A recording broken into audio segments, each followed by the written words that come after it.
আসসালামাইকুম কেমন আচ্ছা বিড়ি খাওয়ারা প্লিজ ভিডিওটা দেখো না নইলে উল্টা পাল্টা গাইল পারবা খারাপ খারাপ কমেন্ট করবা বুঝছাও তো মোবাইল একটা স্যামসাং মোবাইল অন করলে আর এই যে আবার ডাউনলোডিং মোডে আহে ওই যে উপরে কি জানি লেখা আহে লাল লাল আখর দিয়ে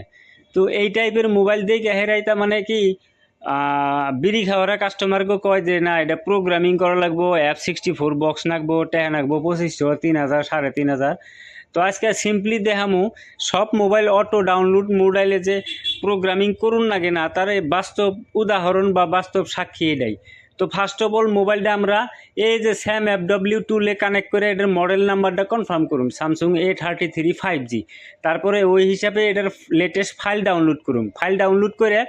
ওই স্যামসাং FW2 দিয়ে এটার ফ্লাশ করে দিন ফ্লাশ করে দিলে আই থিঙ্ক এটার প্রবলেমটা সলভ হবো সো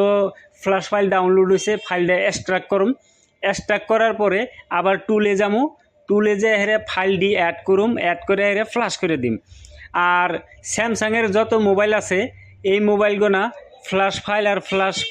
টুল একদম অ্যাবসলিউটলি ফ্রি যদি কোনো কারণে অটোমেটিক রিস্টার্ট তারপরে হ্যাঙ্গন লোগো তারপরে অটো ডাউনলোড মোড তার মানে অটো ডাউনলোড মোড আইলে সবসময় যে প্রোগ্রামিং করা লাগে এরকম না বুঝছেন তো ফার্স্ট ট্রিটমেন্ট হলো এটাই যে মোবাইলটা লেটেস্ট সফটওয়্যার দিয়ে ফ্লাশ করাটা আর কি তো ফাইনালি এই ওদিনে আহম আহের এনে ফাইল কটা সিলেক্ট করুম তো এই কামটা আনেরা বাইতে বয়ে বয়ে করে আসবেন আমার ভিডিওটা দেখে ওই এপিতে এপি সিপিতে সিপি সিএসসিতে সিএসসি সিলেক্ট করার পরে ফ্লাশে ক্লিক করে দিন এখন ওই যে ফ্লাশিং হইতেছে কোনো ধরনের ইরোর রাহে নাই ফ্লাশ হয়ে যাওয়ার পরে সম্ভবত প্রবলেমটা সলভ হবো আর এই কাস্টমারের এই মোবাইলটা 2-3 দিন ধরে এই তো এই অটো ডাউনলোড মোডে আয় রয়েছে না অফ করা হারে না অন করা হারে তার মানে এই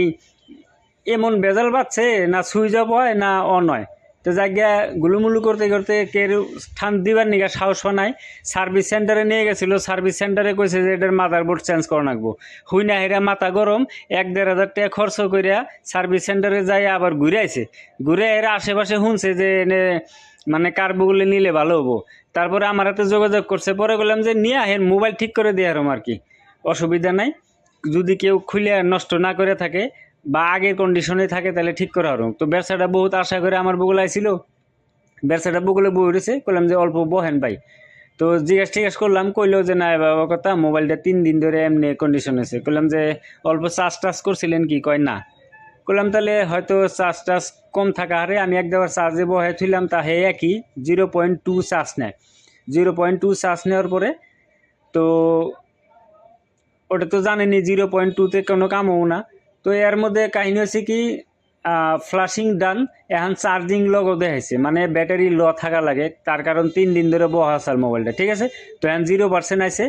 এখন একটুকা চার্জ ওভার দিলাম 3% চার্জ হয়েছে আপাতত এখন মোবাইলটা অন করতেছি দেখেন ফার্স্ট লগোটা এখানে রয়েছে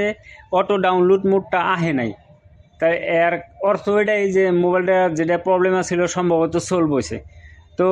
যদি কোনো মোবাইল রিপেয়ারিংয়ের নিয়ে মাথা মারতেছেন আর কোন মোবাইলে কি করা লাগবো এই কথাগুলো যদি না জানেন আর যারা দোকানদার ভাই তারা মোবাইল পার্সেল করে পাঠিয়ে হারেন আর যদি কোনো ব্যক্তি মোবাইল রিপেয়ারিংয়ের কাম হার্ডওয়্যার সফটওয়্যার মানে অ্যাডভান্স লেভেলে পারছেন তাহলে হোয়াটসঅ্যাপ নাম্বার আছে ওনে যোগাযোগ করবেন তো আজকে অপো স্যামসাং A33 5G মোবাইলটা জাস্ট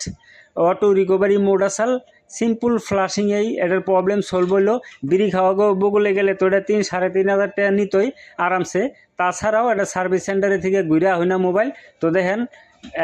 অপো A33 5G বহুত আরামেই মোবাইলটা রিপেয়ারিং হলো থ্যাংক ইউ